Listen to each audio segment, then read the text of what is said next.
c'est une personne qui refuse de rentrer dans le monde des adultes parce qu'elle rechigne. Elle rechigne. Elle n'est pas très contente, elle est pas très ambitieuse, elle n'a pas très envie d'y aller. Elle va bosser quand même malgré tout et elle va éventuellement se marier malgré tout, mais tout ça sans trop grande conviction. Céline, elle est déjà hors jeu complet. Et elle, au contraire, elle a une attitude dans la vie qui est une attitude profondément enfantine. Et il y a quelque chose qu'on peut remarquer des deux personnages, c'est qu'elles vont sauver une petite fille, mais que d'une certaine façon, en sauvant cette petite fille, elles sont tout le temps en train d'essayer de sauver leur part d'enfance. Elles sont en train de sauver leur part d'enfance de ce qui l'a détruit. Donc grosso modo, elles vont aller rechercher le lieu où toutes ces choses-là ont été détruites, et donc cette maison de la rue du Nadir aux Pommes qui représente en fait une espèce de lieu cauchemardesque, de lieu d'angoisse.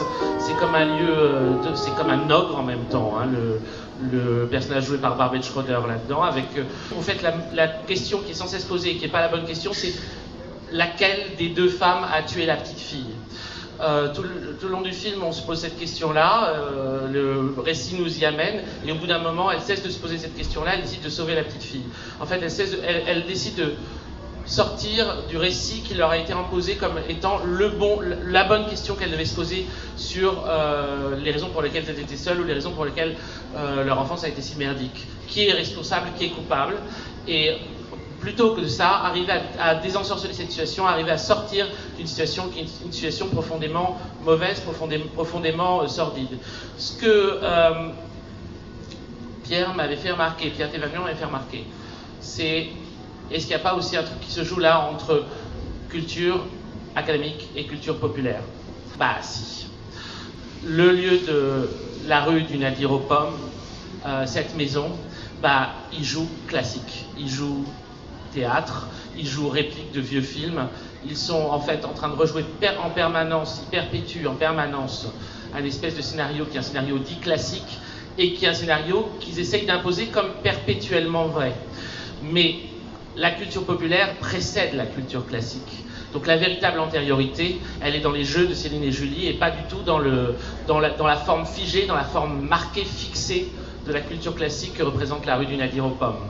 Donc, quand Céline et Julie lisent Bécassine ou Tintin à la bibliothèque, quand elles se racontent des espèces d'histoires abracadabrantes avec le tigre du Bengale, quand elles jouent aux vampires de feuillade, quand elles se déguisent en mandrake, toute cette culture populaire qu'elles associent finalement à la magie ou à l'ésotérisme ou à l'occultisme, à tous ces sorts et à toutes ces sortes de jeux de magiciennes, en fait, elles parlent d'une antériorité à ce monde classique. En fait, Céline et Julie vont en bateau, qui sort en 1974, apparaît une date clé, qui va être la date du basculement, de la fin de la grande période de la culture populaire, de la pop culture, qui est 67-74. Et c'est comme un avertissement par rapport à qu'est-ce que va être le monde qui va venir. Le monde qu'on croyait disparu.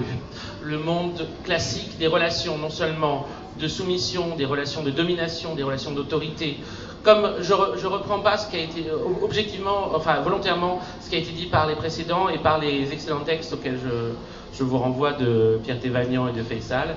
En effet, dans cette maison, c'est de la domination masculin-féminin, c'est de la domination aussi sur les servantes, c'est de la domination sur l'enfant. Grosso modo, c'est un monde hiérarchisé, un monde hiérarchisé avec, grosso modo, un mec en haut, ordure, qui maîtrise les suivants, qui maîtrise ceux qui sont en dessous, jusqu'à assassiner la petite fille. Mais c'est aussi un monde qui est fixé comme une pièce classique ou comme un film classique, et qui croit donc avoir une autorité sur le monde non fixé. Or, c'est le monde non fixé qui devrait avoir une autorité sur le monde fixé. La fixation est un phénomène moderne. La fixation, les règles, l'écriture classique, comme la hiérarchie, comme tous ces phénomènes-là sont des phénomènes qui apparaissent en civilisation, comme on dit. Or, avant, il y avait un autre monde. Il y avait un monde qui a toujours été là, qui est le monde des sorcières, qui est le monde des fées, qui est le monde des magiciens, qui est le monde du carnavalesque, qui est le monde de l'humour, qui est le monde de la joie, qui est le monde des relations humaines et des relations avec l'invisible. C'est ce monde-là que représentent Céline et Julie vont en bateau. Céline et Julie vont en bateau, arrivant à la césure entre la fin de la grande période pop et de la grande période émancipatrice 67-74 et le début d'une période pourrie dans laquelle on est encore. Céline et Julie réussit l'exploit de condenser en un seul film l'ensemble des raisons pour lesquelles la culture populaire doit être préservée. C'est le chef-d'œuvre par achèvement d'une période.